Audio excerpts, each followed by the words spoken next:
I was an avid runner. I started doing ultra marathons from a really early age, and I suffered from all sorts of injuries. I had blisters, hamstring problems, all these issues, and so my partner Golden and I started looking at how shoes were made, and I started working at a running store since I was 16 years old. Oh yeah. So I've spent my whole life selling running shoes as a shoe nerd, and when we started looking at the way shoes were built, every shoe on the market had a 12 millimeter drop. Yeah. And all the toes were nice and tight, and we just hated that. So we started wide lacing our shoes. We started taking band saws and hacking off the heels of the shoes. And Golden for the first time did it in a microwave oven. So we started experimenting with shoes. And what's interesting is we didn't even want to start a shoe company. We came up with zero drop and foot shaped toe box, and we tried to give our ideas to the other shoe brands for free. Okay. And they looked at us like we were crazy. I mean, we were in our 20s, a couple of young guys from a running store in their 20s pitching zero drop and foot shape, 14 years ago, and nobody listened to us.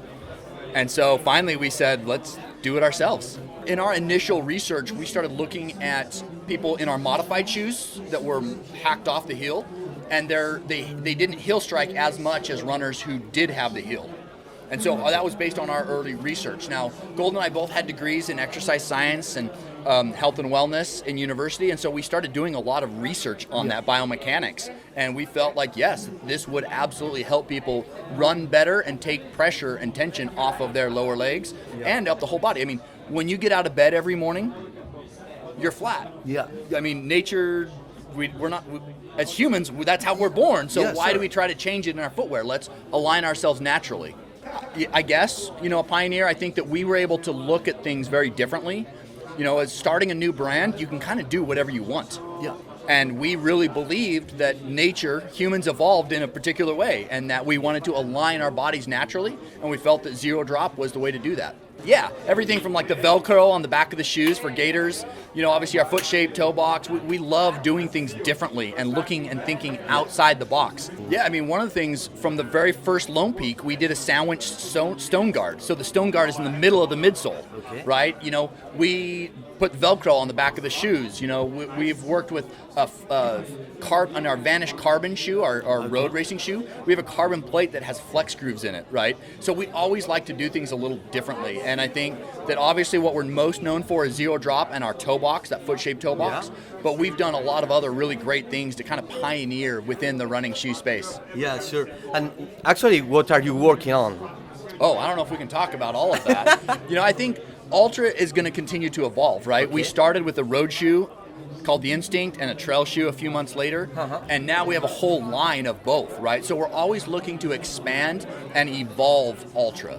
I don't think we're looking at really changing who we are, but we're always looking at what's new, what's different, right? We have, a Mont Blanc Carbon coming out next year. We have a bunch of other really exciting products that I can't talk about here, but we've got a lot of great things coming out here in the near future, and I'm really excited about Ultra. I think that these last 12 years we've grown, but I think the next 12 years are going to be just as good, if not better.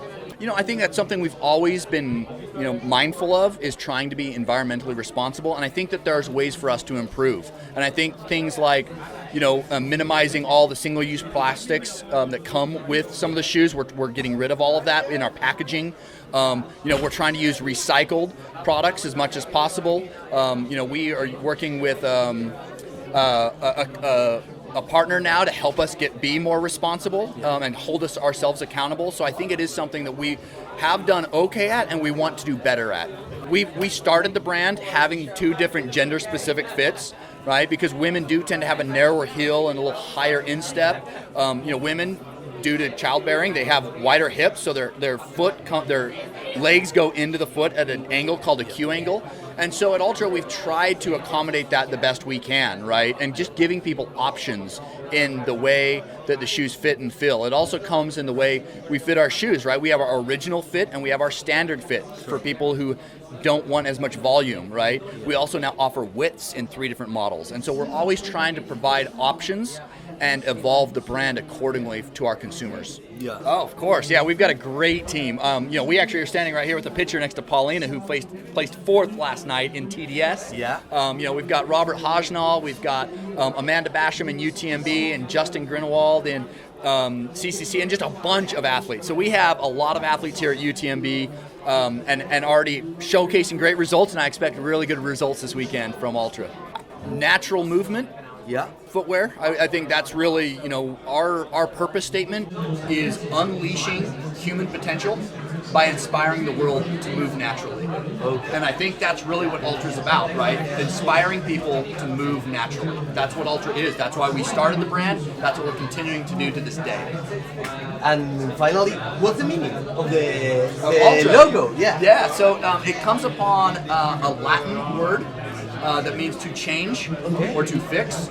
It also kind of means alternative. And but ultimately, I think that's what it is, to change or to fix. I think we're changing an industry. I think we're trying to fix broken runners, and we're trying to do it in the best way we can and allowing people to move naturally.